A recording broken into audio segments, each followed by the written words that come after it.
தனம் தரும் கல்வி தரும் ஒரு நாளும் தளர்வறியா மனம் தரும் தெய்வ வடிவும் தரும் நெஞ்சில் பஞ்சமில்லா இனம் தரும் நல்லன எல்லாம் தரும் அன்பர் என்பவர்க்கே கனம் தரும் பூங்குழலாள் அபிராமி கலை கண்கணே. ஓம் நமச்சிவாய.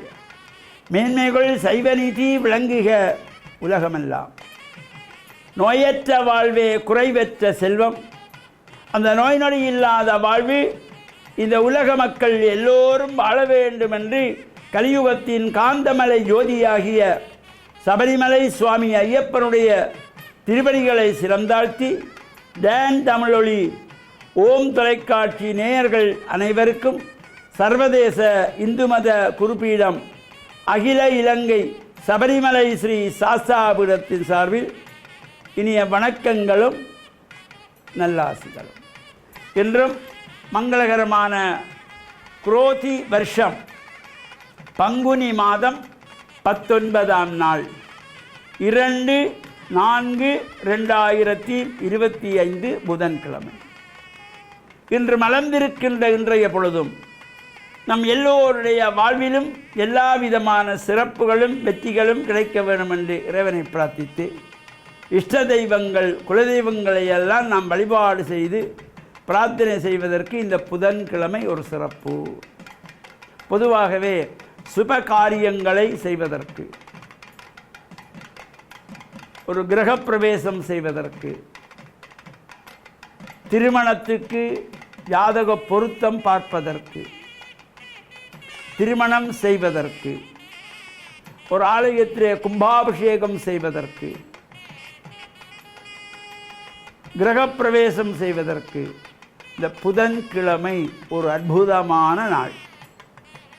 அவ்வாறு இந்த புதன்கிழமையிலே நாம் எடுக்கின்ற காரியங்களெல்லாம் வெற்றி பெற வேண்டும் என்று இறைவனை எல்லாம் பிரார்த்தனை செய்து வழிபாடுகள் செய்து ஆலயங்களிலே சென்று நம்மால் முடிந்த சரீர தொண்டுகளை செய்ய வேண்டும். நாம் தினமும் கோவிலுக்கு போகிறோம் என்று ஏதோ கோவிலுக்கு போய்விட்டு கோவிலை சுற்றி வந்துவிட்டு பிரசாதத்தை வாங்கிக்கொண்டு வாரதல்ல.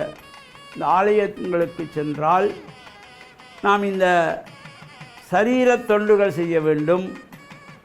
அங்கே ஆலய வீதிகளை துப்புரவு செய்வது, பூமாலை கட்டி கொடுப்பது, பூக்களை பறித்து கொடுப்பது, அங்குள்ள தீபங்களை ஏற்றப்படுகின்ற தீபம் விளக்குகளை எல்லாம் துப்புரவு செய்து அவற்றை விளக்கி கொடுப்பது, ஆலயத்திலே கோலம் போடக்கூடியவர்கள் கோலம் போட்டு அலங்காரம் செய்வது, இவ்வாறான தொண்டுகளை எல்லாம் நாம் ஆலயங்களிலே செய்ய வேண்டும். ஆலயங்களுக்கு சென்றால் நாம் வீண் வார்த்தை பேசக்கூடாது. தேவையில்லாத விடயங்களை எல்லாம் ஆலயத்திலே பேசக்கூடாது. இறைவனுடைய சன்னிதானத்திலே இறை சிந்தனையிலே இருந்து நாங்கள் பிரார்த்தனை செய்ய வேண்டும். அவ்வாறு இந்த ஆலயங்களிலே சென்று நாம் வழிபாடுகள் செய்கின்ற பொழுதும் ஆலயங்களுக்கு செல்லுகின்ற பொழுது நாம் நமது தமிழ் கலாச்சார பண்பாட்டு விழுமியங்களை அடுத்த சந்ததிக்கும் எடுத்து சொல்லுகின்ற வகையிலே ஆண்கள் வேஷ்டி அணிந்து செல்ல வேண்டும். தாய்மார்கள் பட்டு சேலை அணிந்து செல்ல வேண்டும். இளம் வயது பிள்ளைகள் பட்டு பாவாடை தாவணி அணிந்து செல்ல வேண்டும். சிறு குழந்தைகள் பட்டு பாவாடை அணிந்து செல்லுகின்ற பொழுது நமது கலாச்சார உடை ஆள்பாதி ஆடை பாதி என்றார்கள். அந்த வகையில் இந்த ஆலய வழிபாட்டிலாவது நாம் நமது கலாச்சார உடைகளை அங்கே அந்த கலாச்சார உடைகளுக்கு முக்கியத்துவம் கொடுத்து அந்த கலாச்சார உடைகளோடு நாம் ஆலயங்களிலே சென்று பிரார்த்தனை செய்கின்ற பொழுது இந்த பிள்ளைகளுக்கும் மனதிலே ஒரு நல்ல எண்ணம் வரும். கோவிலுக்கு போவதென்றால் வேட்டி கட்டி போக வேண்டும், பட்டுப்பாவாடை உடுத்தி செல்ல வேண்டும் என்கின்றது நல்ல எண்ணம் வருவதோடு ஆலயங்களிலே சென்று நடைபெறுகின்ற பூஜைகளை, அபிஷேகங்கள், ஆராதனைகள், உற்சவங்களிலே பிரார்த்தனை செய்து இறையருளை பெற்று மண்ணில் நல்ல வண்ணம் வாழ ஓம் தொலைக்காட்சி டான் தமிழொலி நேயர்கள் அனைவருக்கும் சர்வதேச இந்து மத குருபீடம் அகில இலங்கை சபரிமலை ஸ்ரீ சாஸ்தாபீடத்தின் சார்பில் நல்லாசிகளை கூறிக்கொள்வதில் மன மகிழ்வு கொள்கிறோம். சர்வே ஜனாக சுகினோ பவந்து, சமஸ்த சன் மங்களானி சந்து. சுபம்.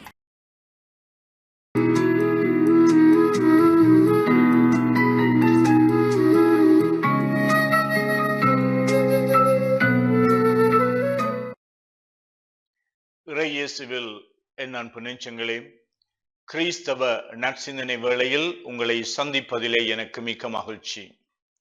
ஆண்டவர் இயேசுவின் அன்பும் அருளும் உங்கள் அனைவரோடும் இருப்பதாக. இன்று தவக்காலத்தின் 29ஆம் நாள். கடவுள் என்று சொல்லுகின்ற பொழுது, இந்த கடவுள் எங்களை தண்டிக்கின்றார், கடவுளுடைய சாபம் எங்கள் மீது இருக்கின்றது, நாங்கள் துன்பப்படுவதும் நாங்களுடைய வாழ்க்கையிலே கவலைகள் கொள்வதும் கடவுளுடைய சாபம் என்று சிலர் நம்புகின்றார்கள். அதனால் தங்கள் மீது அவர்கள் பழியை சுமத்தி குற்ற உணர்வுகளினாலே பாதிக்கப்படுகின்றார்கள். தீராத நோய் வந்துவிட்டால் அல்லது ஆபத்துக்கள் விபத்துக்களிலே அவர்கள் சந்தித்தால் அல்லது அவர்களுடைய வாழ்க்கையில் தோல்விகளை காணுகின்ற பொழுது ஏதோ கடவுள் தங்களுக்கு தூரத்தே இருக்கின்றார், அல்லது கடவுள் மௌனமாக இருக்கின்றார், அல்லது கடவுளுக்கு எங்கள் மீது அக்கறை இல்லை, இப்படியெல்லாம் நாங்கள் இந்த கடவுளை தவறாக புரிந்து கொள்வது வழக்கம். ஆனால் வேத நூலை நாங்கள் புரட்டி பார்க்கின்ற பொழுது கடவுள் எப்பொழுதும் வாக்குறுதி அளிக்கின்ற கடவுளாக இருக்கின்றார். அவருடைய வாக்குறுதி எப்பொழுதும் மீட்பை சார்ந்ததாகவும் விடுதலையை சார்ந்ததாகவும் ஒரு வாழ்வினுடைய எதிர்காலம் சுபீட்சமாக இருக்கும் என்று நம்பிக்கை தருகின்ற வார்த்தைகளை நாங்கள் பார்க்கின்றோம். இந்த தவக்காலத்திலே நாங்கள் மீண்டும் ஆண்டவரிடம் திரும்பி வருகின்ற மனநிலையோடு ஆண்டவருடைய பராமரிப்பிலே அவருடைய ஆசிகளிலே நம்பிக்கை வைக்கின்ற மனிதர்களாக நாங்கள் எங்களுடைய வாழ்வில் நம்பிக்கை கொள்வதற்கு, எங்களுடைய வாழ்விலே நாங்கள் மீண்டும் இறைவனை சந்தித்து அவருடைய ஆசீர் பெற முடியும் என்ற அந்த நம்பிக்கையிலே வளர்வதற்கு அருள் வழங்குகின்ற ஒரு காலமாக அமைகின்றது. எசையா இறைவாக்கினர் அழிந்து போன இந்த எருசலேம் மீண்டும் அது புனருத்தானம் செய்யப்பட்டு மக்கள் எல்லோரும் ஒரு சுபூட்சமான ஒளிமயமான எதிர்காலத்தை நோக்கி பயணிப்பார்கள் என்று வாக்குறுதி கொடுக்கின்றார். அதனாலே அழிவின் மத்தியிலும் மீண்டும் எங்களுடைய வாழ்வு உயிர் தெழுவதற்கு இறைவன் தாமே எங்களுக்கு அருள் வழங்குவார். ஆகையினாலே இத்தகைய மீட்பு வழங்குகின்ற, விடுதலை வழங்குகின்ற கடவுளை நாங்கள் நம்ப வேண்டும். அல்லது நாங்கள் எங்களுடைய வாழ்க்கையிலே பல்வேறு குறுக்கு வழிகளை நாடுவோம். இந்த பணமும் புகழும் பெயரும் சில வேளைகளிலே எங்களுக்கு பாதுகாப்பு தரும் என்று நம்பலாம். இவைகளெல்லாம் எங்களுக்கு இந்த உலகத்திலே வாழ்வதற்கு தேவை என்றாலும் எங்களுடைய வாழ்க்கையின் அடிமனதிலே, எங்களுடைய வாழ்க்கையினுடைய அடிப்படையாக இறை நம்பிக்கை இருக்கின்ற பொழுதுதான் எங்களுடைய வாழ்க்கை நிம்மதியை நோக்கி பயணிக்கும். எனவே இந்த தவ காலத்திலே நாங்கள் ஆண்டவரிடம் திரும்பி வருவோம். ஆண்டவருடைய முகத்தை நாங்கள் பார்க்க வேண்டும், அவர் எங்களை உற்று நோக்க வேண்டும் என்று சொல்லி அவரை நோக்கி நாங்கள் பயணிப்போம். அவரிலே எங்களுடைய நம்பிக்கையை ஊன்றி அவருடைய பராமரிப்பிலே நாங்கள் என்றும் வளமோடு வாழ முடியும், வெற்றியை மீண்டும் பெற முடியும், எங்களுடைய வாழ்வில் மீண்டும் புதிய அத்தியாயங்கள் பிறக்கும் என்ற நம்பிக்கையோடு புறப்படுவோம். இறைவன் உங்களுக்கு தன்னுடைய பாதுகாப்பையும் ஆசீரையும் இந்த நாளிலே அருள வேண்டும் என்று மன்றாடி நிற்கின்றேன். ஆமேன்.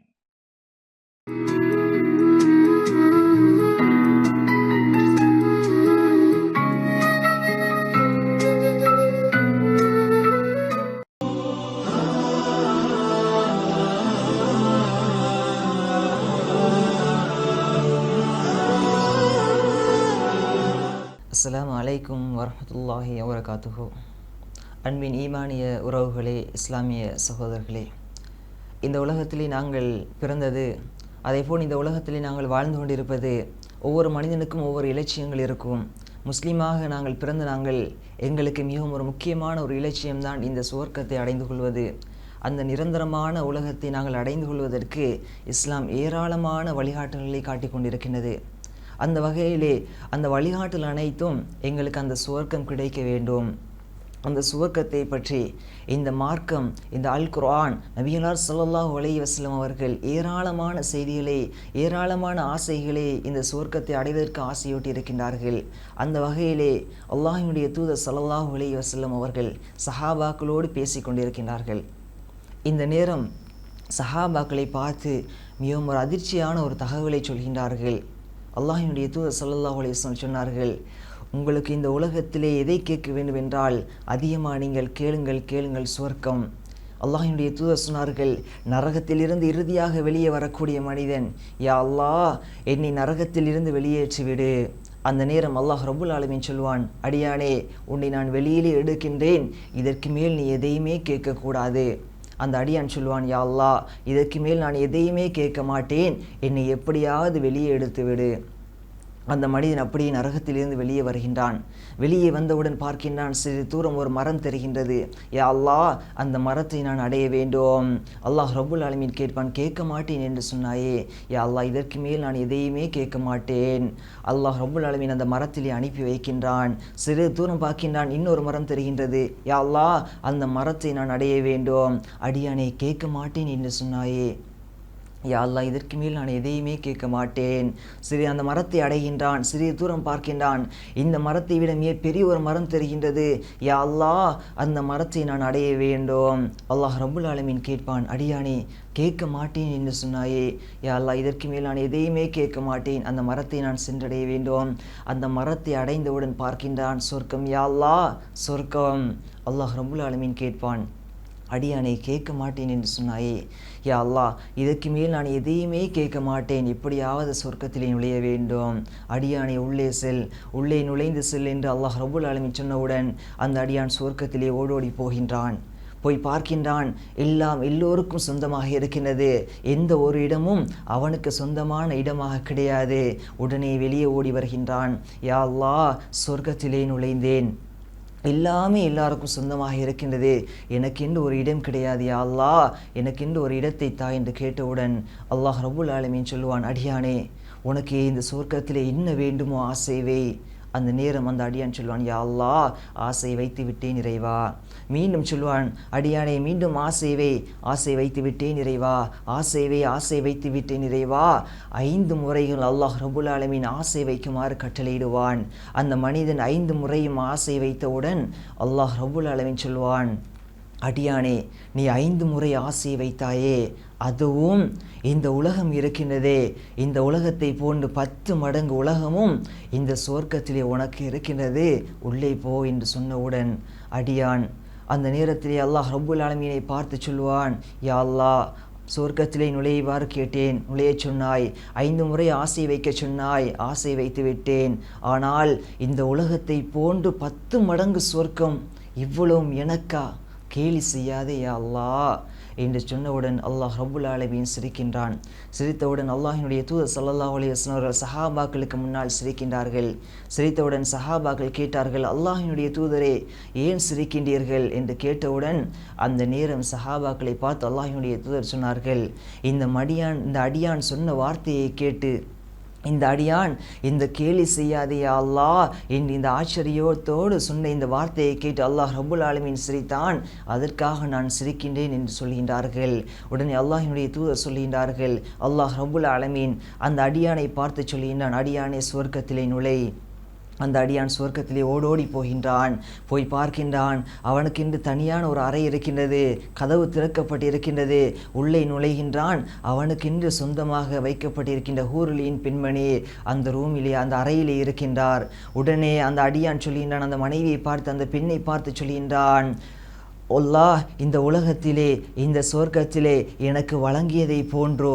அந்த அடியானுடைய வார்த்தையை பாருங்கள், நரகத்திலிருந்து இறுதியாக வந்த அந்த அடியானுடைய வார்த்தையை பாருங்கள். அல்லாஹ் ரப்புல் ஆலமீன் இந்த சுவர்க்கத்திலே எனக்கு வழங்கியதைப் போன்று வேறு யாருக்கும் வழங்கவில்லை என்று சொன்னவுடன் அல்லாஹ்வினுடைய தூதர் சஹாபாக்களை பார்த்து சொன்னார்கள், ஹயாத்து தையிபா ஹிய நஈமுல் ஜன்னா அமா தர்லா யா உமர் அன் தகூன லஹுமு துன்யா வலனல் ஆஹிரா.